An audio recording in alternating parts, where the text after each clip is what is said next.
மெலிசான முடியை அடர்த்தியாக்குற பாட்டி கால வைத்தியத்தை கண்டிப்பா விடாம ட்ரை பண்ணி பாருங்க. நிச்சயமா நல்ல ரிசல்ட் உங்களுக்கு கிடைக்கும். நீங்களே ஷாக் ஆவீங்க.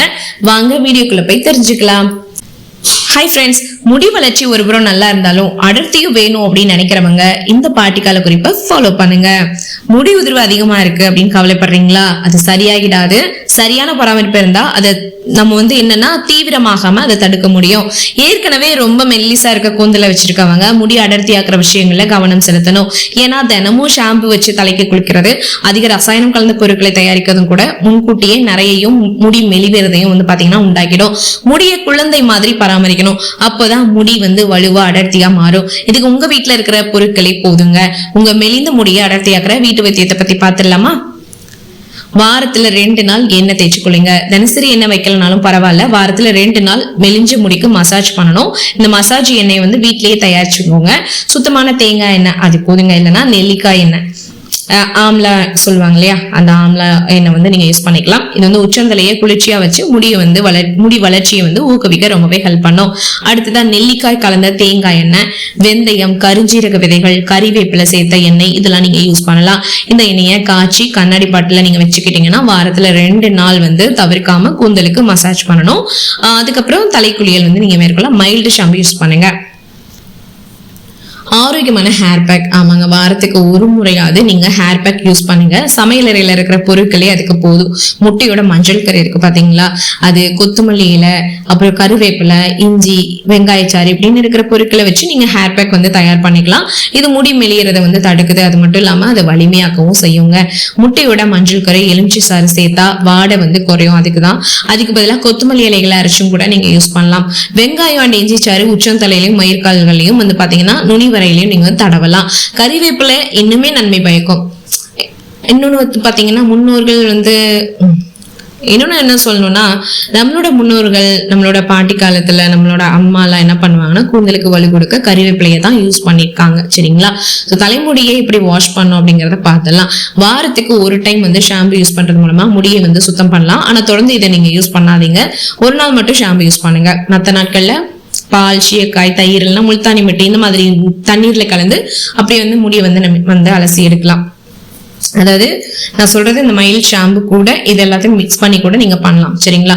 பாட்டி வைத்திய முறையில இரும்பு வாணல்ல நெல்லிக்காய், சீகக்காய் ரெண்டையுமே ஊற வச்சு கூந்தலை நல்லா அலசி எடுக்கிறது மூலமா ரொம்ப சாஃப்டான, ரொம்ப லீனா இருக்கு பாத்தீங்களா, எடுக்கிறது மூலமா ரொம்ப மெல்லிய கூந்தல் அடர்த்தியாவும் கருப்பாவும் மாறுவதை நீங்களே பார்க்க முடியும். அதே மாதிரி நைட் டைம்ல கூந்தலை விரிச்சு வைக்கிறது தவறான செயல்முறைங்க. கூந்தலை எப்பவுமே இருக்க பின்னி முடிச்சிட்டு போடுறதா நம்மளோட பாட்டிமார்கள்லாம் சொல்ற வழக்கமான முறையும் கூட. இது கூந்தல் உராய்வையும் சேதத்தையும் தடுக்கும்.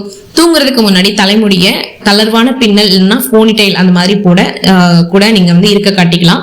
திறந்த கூந்தலோட விரிந்த கூந்தலோட தூங்குறது வறட்சி அதிகரிக்கும். இது முடிய பலவீனப்படுத்தும். முடி மெலிவதை அதிகரிச்சு உதிர்வை ஊக்குவிக்கும். தூங்குறதுக்கு முன்னாடி தலைமுடியை இருக்க கட்டுங்க. இதனால முடி அடர்த்தி வேகமா வளரும்.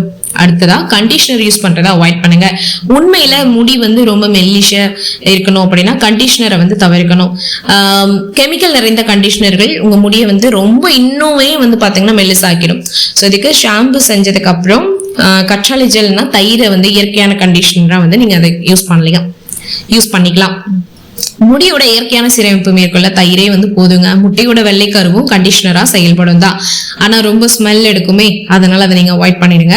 ஷாம்பு யூஸ் பண்றதுக்கு முன்னாடி முட்டையோட வெள்ளை கருவை யூஸ் பண்ணுங்க. அதுக்கப்புறம் இது ஈக்குவல் ஆயிடும். சரிங்களா? சரி, ஓகே. இப்போ பாத்தீங்கன்னா வெளியில நம்ம அவுட்டேக்கா நிறைய விஷயம் எடுத்தாலும் இன்டேக்கா நம்ம எடுத்துக்கும் போது அதுவுமே நம்ம முடி வளர்ச்சியை ஊக்குவிக்கும். நம்ம உடலுக்கு ஊட்டச்சத்து நிறைவா பெறது மூலமா மெல்லிய முடியை அடர்த்தியா மாற்ற முடியும். பயோட்டின், விட்டமின் பி, ஒமேகா இது எல்லாத்தையுமே நீங்க எடுத்துக்கோங்க. ஆரஞ்சு, எலுமிச்சை, முட்டை, பருப்பு வகைகள், மீன், வேர்க்கடலை, பாதாம், அக்ரூட் பருப்புகள் இதெல்லாத்தையும் நீங்க சாப்பிடுங்க. சூரியகாந்தி விதைகள், பூசணி விதைகள், ஆளி விதைகள், பிளாக்ஸைன்னு சொல்லுவோம் இல்லையா, அடுத்தது சியா விதைகள் இது எல்லாத்தையுமே நீங்க காலை உணவுல எடுத்துக்கலாம். தயிர், மோர் அவசியம் சாப்பிடுங்க. உடலை நீரேற்றமா வச்சுக்கோங்க. இது எல்லாமே முடியை வலிமையாக்கவும் அடர்த்தியாக்கவும் ஹெல்ப் பண்ணும். அடுத்ததா முக்கியமா இந்த விஷயத்தெல்லாம் உங்க மனசுல வச்சுக்கோங்க. நைட் டைம்ல எண்ணெய் தேய்ச்சி காலையில குளிக்கலாம் அப்படின்றத தவிர்த்துடுங்க. அதிக நேரம் முடியல எண்ணெய் இருந்தா அது முடிய பலவீனப்படுத்தி உதிர்தலை உண்டாக்கும். முடிய அடர்த்தியாகவும் வலுவாகவும் வைக்க எண்ணெய் தேய்ச்ச 30 நிமிஷங்கள்ல இருந்து 1 மணி நேரம் மேல வைக்காதீங்க. சூடான எண்ணெயை மசாஜ் பண்ணாதீங்க. இது உச்சந்தலை சருமத்தை வந்து அப்படி வந்து ஒரு மாதிரி எரிச்சல் படுத்தும்னு சொல்லலாம். எண்ணெய் மந்தமா வச்சிருக்கிறது நல்லது.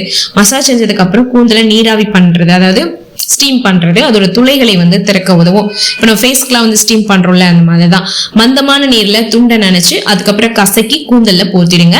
இது வந்து கூந்தலை வந்து சாந்தப்படுத்தும். அதுக்கப்புறம் முடியை இறுக்கமா கட்டி வைக்க கூடாது. முடியை உடைக்கும். ரசாயன முடி தயாரிப்புகளை தொடர்ந்து பயன்படுத்துறதை நீங்க தவிர்க்கணும்.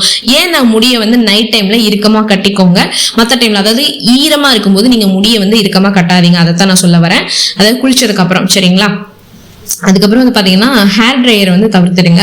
முடி மெலிதலின் போது ஹென்னா இந்த மாதிரி தயாரிப்புகளையும் நீங்க தவிர்த்திடணும். ஹென்னா நல்லது தானே அப்படின்னு நம்ம நினைப்போம், பட் வேணாம். ஸோ அதை அவாய்ட் பண்ணுங்க. கண்டிப்பாக நல்ல ஒரு பெஸ்ட் ரிசல்ட் வந்து உங்களுக்கு கிடைக்கும். இதெல்லாம் நீங்க ஃபாலோ பண்ணாலே உங்களோட மெல்லிசான முடியை நீங்க என்ன பண்ணலாம், இல்லை ஸ்ட்ராங்காகவும் அதே நேரம் நல்ல ஒரு வால்யூமாவும் உங்களுக்கு நீங்க வந்து காட்ட முடியும், அடர்த்தியா காட்ட முடியும். ஓகேங்களா? எந்த டிப்ஸ் உங்களுக்கு ரொம்ப யூஸ்ஃபுல்லா இருந்திருக்கும், நம்ம யூஸ்ஃபுல்லா நினைச்சீங்கன்னா லைக் பண்ணுங்க, நிறைய பேருக்கு ஷேர் பண்ணுங்க. அது மட்டும் இல்லாம ட்ரை பண்ணி பார்த்துட்டு கமெண்ட் பாக்ஸ்ல மறக்காம சொல்லுங்க. அண்ட் இந்த மாதிரியான யூஸ்ஃபுல்லான டிப்ஸ்களுக்கு நீங்க பரவாயில்ல நம்மளோட சேனலை சப்ஸ்கிரைப் பண்ணி சப்போர்ட் பண்ணுங்க. அகைன் உங்களை வேறொரு யூஸ்ஃபுல்லான டிப்ஸ்ல மீட் பண்றேன். Then thank you so much. Take care all.